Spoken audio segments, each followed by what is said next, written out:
Hey everyone and welcome back to another video, and in this video, I'm going to show you how to run an extra payroll on Gusto Payroll. Now this video is going to be particularly useful for individuals. Let's say that you want to run an extra payroll for the pay period.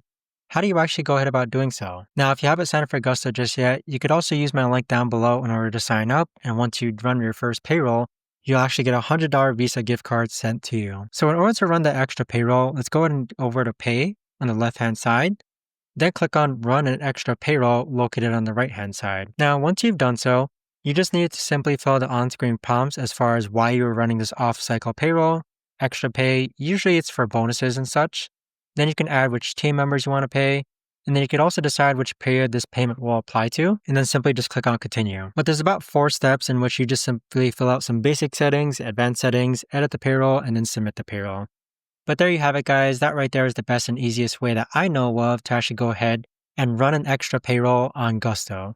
If you guys know of a better, easier way to actually do this, let me know in the comments down below. I would love to know. Thanks so much for watching, everyone, and I'll see you guys all in the next video.